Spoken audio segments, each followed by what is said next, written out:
All right, Steph, we are talking 18-6A, and it's one of the few, probably one of the only 17 districts in 6A, but it's Houston ISD. Last week we talked Cy-Fall, Cy-Fair. We kind of really figured out who we thought was going to win right away, but we always think Lamar is going to win when we talk 18-6A. Is that what we're thinking this year as well? Yes. They've won it, every year, the past 20-something years, except for one. Heights got them once. Yeah. I think last year, if you were going to get Lamar, it was last year. I think this year, Coach Lindsey's got a good ball club returning from an area finalist, 9 starters back, just speed everywhere at the skill positions. Enrico Moore Espinoza is back. He was a newcomer of the year in 2023, missed most of 24 with an injury. They got another wide receiver in Jacarston Lander, who's really, really athletic. Sophomore Kyle Behan. They just got dudes everywhere at the skill positions. They're going to be fun to watch in 7-on-7 as well because they can get after it. Defensive end, Robert McFarland is undersized. Robert McFarland is a defensive back. They got defensive end Martin Davis Wheatfall, 6'4", 250. Big-time player, Division I size. He's kind of the next great pass rusher from Houston Lamar. Coach Lindsey really likes his ball club. In fact, his quote was, we aim to make noise in December. So keep an eye on Houston Lamar. I think the Texans are the runaway favorite in 18-6A this year. I like hearing that. And usually we pencil in Heights at 2, but it's always kind of a fun deal to see which 4 make it, because especially with Bellaire having a quarterback coming back that was first team and Will Hazen, can they make a little run at the second spot? What do you think 1 through 4 here? Who's making a run for those playoff spots? I do like Bellaire for number 2. They got 12 starters back. They went 6-5 last year. 6 starters back on both sides of the ball. Will Hazen is really a true playmaker. Got total control on the field. They got a really athletic wide receiver, Tony Miller. They had a lot of success in basketball. I don't know if they've got Shelton Henderson playing football, but they had a great run in basketball, so they've had some success. I think Bellaire gets past Heights this year, primarily because Heights has so much youth on defense. They're really, really young on the defensive side of the ball. Just 2 starters back. I like what they have back on offense, with their quarterback, Kobe Miles, who was just a sophomore last year and kind of had a breakout year in the second half of the season. Rashawn Mitchell's a big-time playmaker. Corey and Jacobs, Caden Cole, big-time playmakers. Heights is going to score points, but defensively, can they get stops? That's why I give the edge to Bellaire just barely over Heights, but I think Bellaire nips them this year and gets that number 2 seed. The problem is they're still going to be number 2 going into the playoffs because Bellaire and Lamar will be Division I. Lamar will be the 1 seed. Bellaire will be the 2 seed. But I think they can get second place potentially over Heights. And then the 4 spot, always wide open, always a crapshoot. But I'm going to give the edge once again to Houston Westside, Cedric Allen's ball club. They have a good offensive line. Calvin Miller and Kendon Bailey up front leading the way. They got a quarterback in Dylan White, who runs the flex bone offense. So he's back, and they've got 7 starters back on defense. So I think Westside, with that unique offense, it's hard to get ready for with a week's preparation and their experience on defense. I give the edge to Westside for the 4 spot. But watch out for Chavez. Coach Louis Rodriguez's ball club, 15 starters back. They've got a lot. They've got a lot of guys back who played a lot. So I think Chavez, if anyone's going to challenge Westside, it's going to be Chavez. The problem for Chavez is they got 15 starters back. They don't have much else. The numbers are low. They got to get some more guys out for football and build a little depth if they want to challenge Westside, who's going to have a big edge when it comes to the numbers. Yeah, that's going to be tough. I want to go back to something that you said earlier about Bellaire.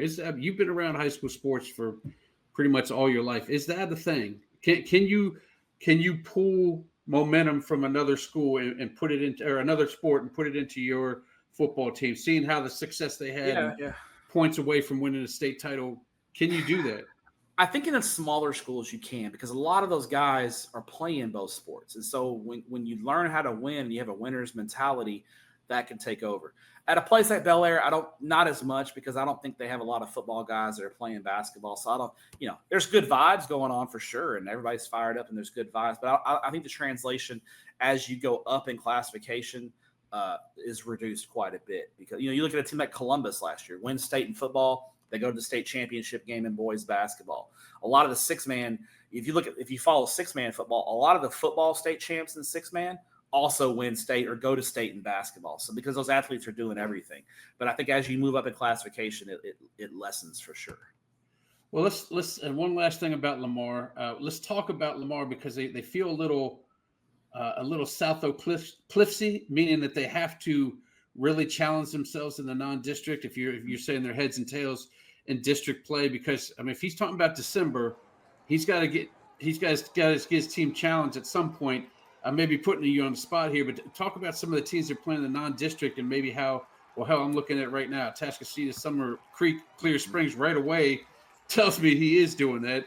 I don't know about Elsick, but talk to me about how those games have more importance to him more than maybe some other teams in their non-district. Sure, their non-district games. Yeah, and Lamar regularly challenges themselves in non-district. They always play a tough schedule because they want to get themselves playoff tested. Because let's just be honest, no one really in the district has really challenged them much in the past 20 plus years, other than the occasional when Heights pops up. So they got to play those kind of tough games. And playing Atascocita, playing Summer Creek, they are going to expose flaws and weaknesses that you have in time, so you have time to fix it.